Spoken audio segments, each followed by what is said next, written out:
All right. Hey, good evening, everyone. I am Dr. Karen Terrell. I am the second VP, Vice President of Georgia TESOL. Again, we had so many, it was a whole thing. So thank you for joining us. We're so excited that one of our own board members is going to be presenting tonight. And I'll give you all some additional information about the upcoming events. But we welcome our own Maria Gillentine, and I'm just going to let her take it over because we're already running late. So go ahead. Right. Okay. Well, thank you for joining me this evening. My name is Maria Gillentine. I am an instructional coach with Gwinnett County Public Schools Multilingual Learner Program Office. I've been in this position for going on 15 years, and before that, I was in the classroom for about 18 years. I'm just wanting to share about the idea of multification, which is just a made-up word that I was just kind of playing around with the idea of multiplying ourselves in order to meet the need of our growing students. So now it's not going to work for me. Okay, so multilingual learners are the fastest growing population in our U.S. schools. The numbers keep going up. So with that in mind, we basically are looking at what we want to focus on is building the bridge from empathy to excellence. This in Gwinnett County Public Schools, our strategic priorities and goals are really focused on this idea that empathy is the gateway to equity, and we want to ensure that each and every child has what they need to reach their full potential. And so it's that building that bridge from empathy to excellence, which includes equity and effectiveness. And so how can we ensure that these intentional cultural shifts occur as we support our students? And incorporating high quality instruction into our day-to-day work is one way that we can ensure that each and every learner has what they need to reach their full potential, both academically and linguistically. So this is just a little bit of data for Gwinnett County as of September 2023. So this is already outdated, but as of September 2023, GCPS had the largest number and percentage of MLs in Metro Atlanta, with Marietta schools right behind, but we had the largest number. And you can see from the graph, our direct serve, we also have students with a waiver. It may be a parent refusal waiver, or it may be a waiver to special ed services. And then, of course, our former students for years 1 through 4. That language has recently changed. Some other things to consider: a majority of the students in GCPS were born in the United States. However, they come from multilingual homes. Maybe you knew that in the United States, over 67 million people speak a different language rather than English at home. And that's based on Center for Immigration Studies from 2018. Over 67 million people speak a different language other than English in the United States. Our top 3 languages are Spanish, Vietnamese, and Korean. And there are followed by several others. Chinese has grown significantly in the past 2 years, but we have about 108 different languages represented in our schools. And so you see that other piece of the pie, it's all of a combination of various languages that are represented in the school that are in those smaller percentages. So we put those together. But just thinking about this information and also looking at the multilingual learners in every school. So we have, let me see if I can get rid of this. We have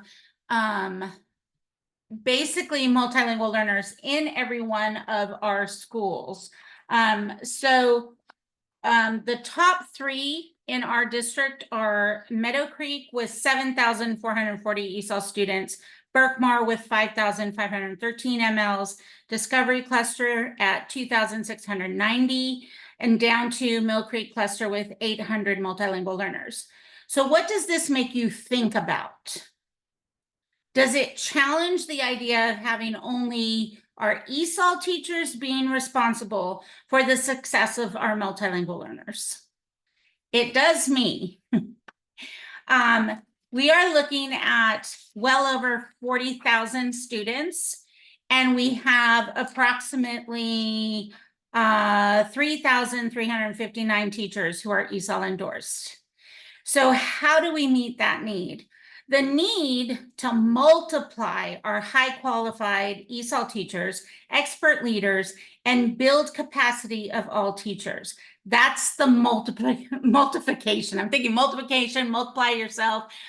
So multiplication, that's where that came from. It's establishing leader support systems and routines that facilitate and sustain a community of effective leaders in every building.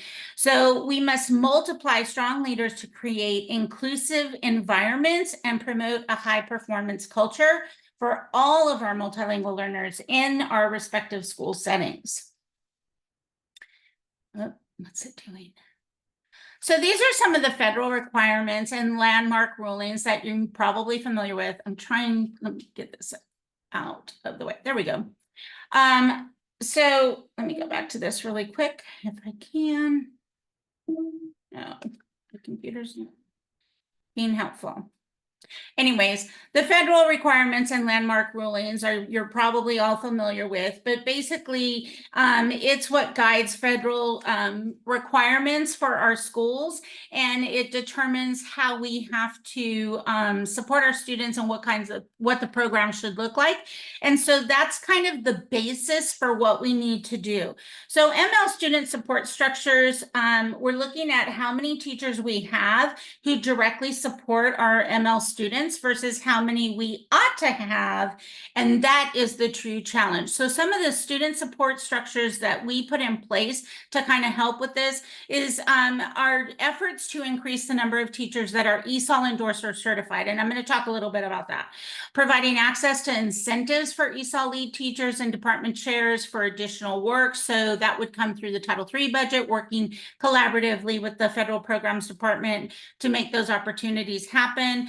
Expanding the ML program office, so that's our office. So looking at that number of growing multilingual learners in our district and thinking that our department was 4 people and a director. We had 4 coaches and a director. That group has recently grown, so we're really excited about that, but it's also very much needed.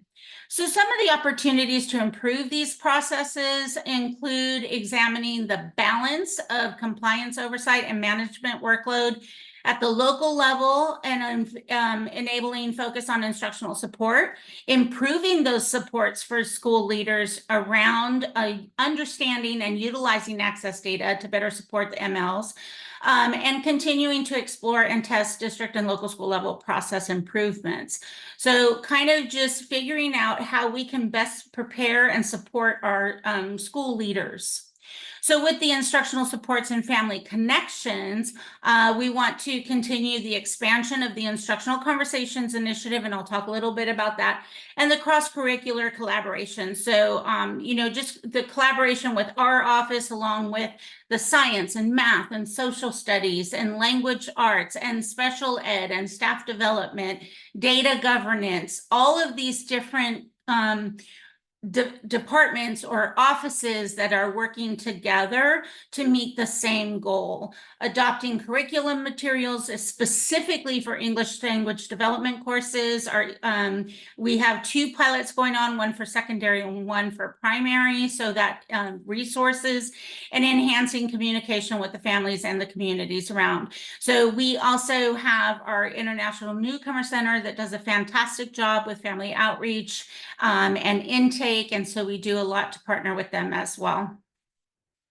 So these are some of the professional learning opportunities that we have from district leaders to teachers in particular. And I'm going to kind of go through these really quickly. So one of the major ones that we do is ESOL Assistant Principal Leader Series. So we offer 6 meetings throughout the year. They're virtual because ESOL APs, just like all APs, have a lot of different things going on. And it's hard to find time where we can actually come together face to face. So we do provide opportunities that are virtual.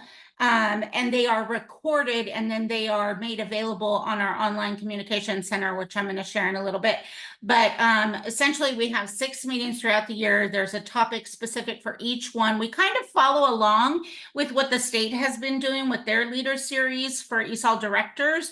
So we kind of, followed that suit. So kind of multiplied ourselves by preparing our leaders in the school. So giving the leaders in the school that opportunity. So we also have a central email set up that is monitored by our entire team for timely responses to questions. And these 6 sessions that are offered throughout the year, we aim for the ESOL leaders to develop more reflective practice and community with one another, starting from the beginning of the school year and resulting in improved student learning. So that's the purpose of our leader series, which is specifically for the ESOL assistant principals. But then we also have the ESOL department leadership meetings, which is the ESOL lead teachers in our elementary schools and our middle schools and the ESOL department chairs from the high schools.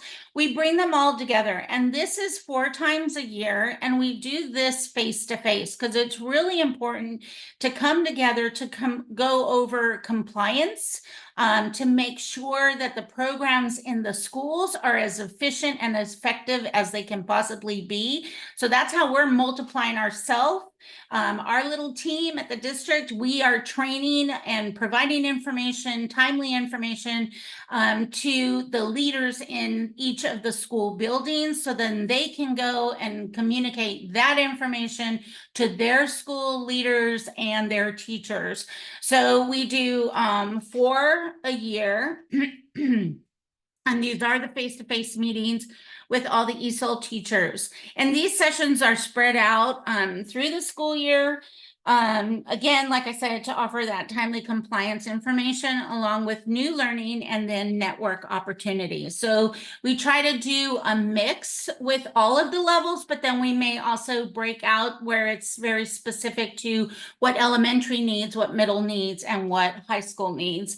Or it may be elementary, secondary, but we usually will do some together and then we let them sometimes separate out. So it's really depending on when it is in the year and the information we need to provide. One of the other things that we do to help multiply ourselves and our efforts is site-based coaching and instructional support. We have a menu of support that you can see here, various things that we as the instructional coaches from the ML program office can go out to a school and we can provide one-on-one coaching, great small team coaching. It can be us working with the ESOL team. We can come out and do a full faculty type of PD depending on what the needs assessment is established with the principal. It might be grade level sessions. We might come out for the day and we meet with each individual grade level. But essentially what we do as instructional coaches is we collaborate and communicate with the school leadership, the principals and the assistant principals, to determine what would best be for their teachers, how we could best support their teachers and what their needs assessment is. And then we can look at the menu and kind of tailor what kind of support we're going to provide going out to the schools. And so again, we are going out because there's only a few of us. So we're going out and we're trying to train teachers and school leaders so that they can be efficient in their schools. One of the other things that we do is ESOL boot camp. So this is twice a year. We have a fall semester and a spring semester. This is actually open to all teachers. It is virtual, so we can hold quite a few people, and we do the 2 sessions, and we open it up to all teachers. And this is a time where we can provide some really great new learning opportunities. We can provide instructional strategies specific to supporting multilingual learners in the classroom. So we try to provide a lot of different opportunities, learning opportunities for all teachers. And we invite some of our highly qualified ESOL teachers to help facilitate these boot camps with us, our coaches. And we start the year with our ESOL pre-planning day that is open to the ESOL team from each school. So boot camp is virtual and it's for everybody, and we have 2. And then we have a pre-planning day that's at the beginning of the school year to like kick us off. And that is actually open to the ESOL lead and team. Typically, our schools have an ESOL teacher, an ESOL lead, but some of our schools that are larger schools, like that Meadow Creek cluster, they may have an ESOL team. So the pre-planning day is open to ESOL lead teachers and ESOL teams at the school. And this year we have a keynote speaker is Dr. Diane Stair-Fenner. She has a new book that's come out, and there's a lot of really great stuff on developing and building academic language. And so we have her coming out as our keynote. Our office also has a Train the Trainer series to leverage some of our highly effective ESOL teachers and school leaders for our teaching academic language and content to MLs course. We call it Talk to MLs for short, but that is one of our major courses that we offer throughout the year to build that capacity of our teachers around the district. So that's how we're multiplying there, where we have this opportunity for teachers to really know some fundamental skills when working with multilingual learners. We also offered train the trainers for the WIDA standards training that came out. So we did a training with ESOL lead teachers around the district. We had them come to us for a full day training, and then we had just in time throughout the year kind of touch points, and the intent was for us to train them, and then they went and trained all of the teachers in their school. So again, that's that multiplication, right? Where we are training a group of people to then go out and train the masses in the school. So that's one way. Our office also provides an ESOL endorsement program, and the instructors are from our highly qualified ESOL lead teachers. So we do offer that as well, the endorsement program. And then we also have a couple other things. One of which is instructional conversations. So through our partnership with UGA Center for Latino Achievement and Success in Education, Class A, so UGA Class A, we are able to provide a rich professional development and resources to reducing academic achievement gaps while promoting strong bicultural identities and resilience for culturally and linguistically diverse students. So that is from UGA Center for Latino Achievement and Success in Education, Class A. And we entered a partnership with them several years ago, and it has a lot to do with the Title III budget and partnerships that were developed and friendships that have been made. But this Instructional Conversations is a huge initiative in our district. And again, it's a small group of people training a larger group of people to go out and do the group. So you can see in one of the pictures, you have one of the teachers who is doing an Instructional Conversations less JPA, an IC JPA, but it's essentially the lesson with the students, and then you have the teachers there watching and taking notes, and then they'll come back together in a larger group and discuss that. So it's a really great program if you want to look into it, but that is definitely one of the things that we have entered in. That's one of our big initiatives. We also have, I mentioned the Talk to MLs course. We also have an ESOL GACE prep that is self-paced online, and so it's a pathway for teachers to earn their ESOL certification, because that's one of the other things, is to build the capacity of the teachers in the schools. And so we work with leadership to provide these opportunities where they can take the courses and then they can go get their ESOL certification through the ESOL GACE. In which you can go take the ESOL GACE to get certified. But what we find is it's one thing to take a test and it's another thing to put it into practice in the classroom. So we really want to give teachers some basics and some good, strong foundation and some strategies to take in so that they can be effective and successful in the classroom once they do get that ESOL certification and take on those students. One of the other things that we do is continuous communication. It's really important that teachers are informed and that they know what they need to be doing, and especially with ESOL being a part of federal programs, right? And so we have to really be diligent and make sure that we're following and policies and that we are in compliance with state mandates and federal requirements. So we have our online communication center, which I mentioned before, our Multilingual Learner Online Communication Center. So we call it MLOC. And it's online through our website. And so teachers can go there and they can find an abundance of instructional resources, which I'm going to show in a minute. But we also have a weekly newsletter or news you can use. So there's information is communicated to all school leadership, principals and assistant principals from the district through the department, or teaching and learning. It goes out weekly, but then we have our own where we're also then providing that same information to the ESOL lead teachers and department chairs in the schools so that they're informed at the same time that their APs are being informed, so that they are on the same page and they're able to communicate. So the news you can use is our weekly newsletter that it goes out. It also shares upcoming professional learning opportunities that we're offering. You can see here the ESOL boot camp. We have our ESOL endorsement nominations that go out. So we do try, and we make it a little fun too. We ask people to submit pictures. So it's a very active way of communicating with our news you can use weekly newsletter.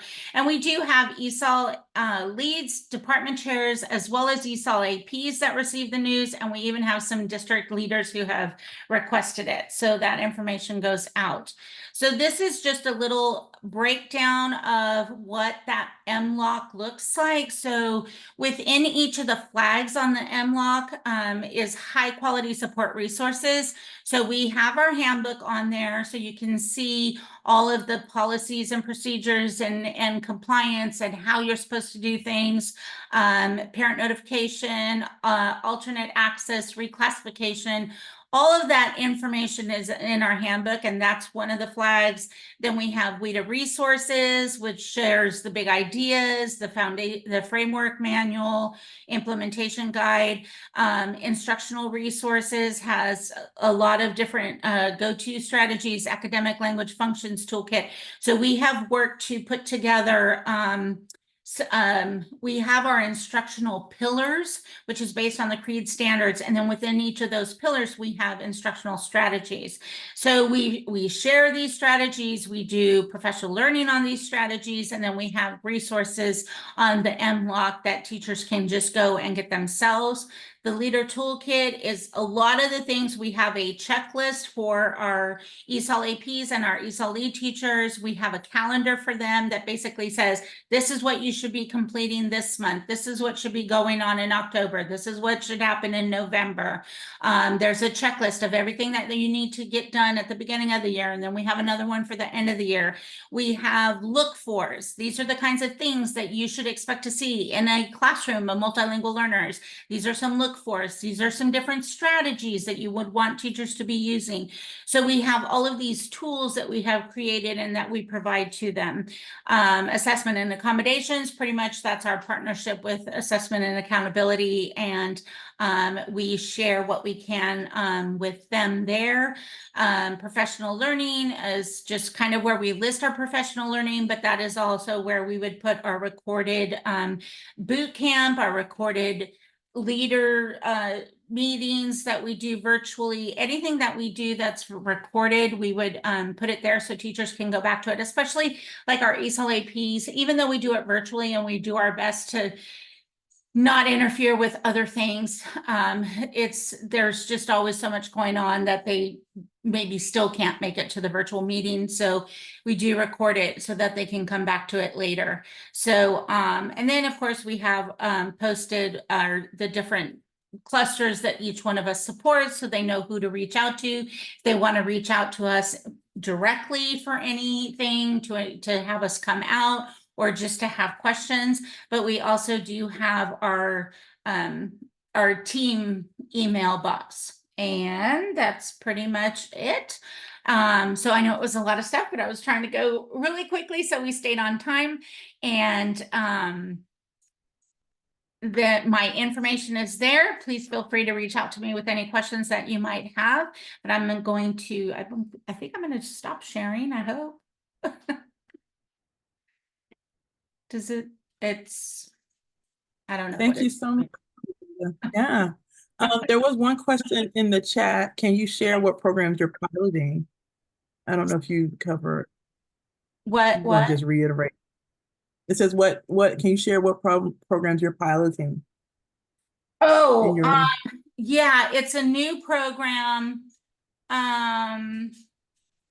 So we have a secondary one, and there's actually several different resources that they're piloting based on the individual courses, because we have ESOL 1, and there's ESOL 2, and there's LDC. And then in the elementary, it's a ready, set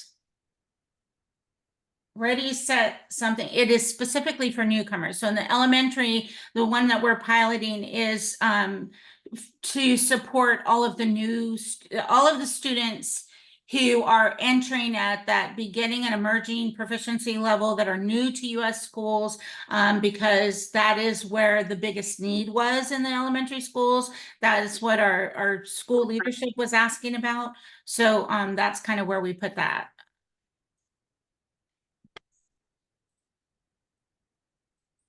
Any other questions, you all? Thank you, Maria. Thank you.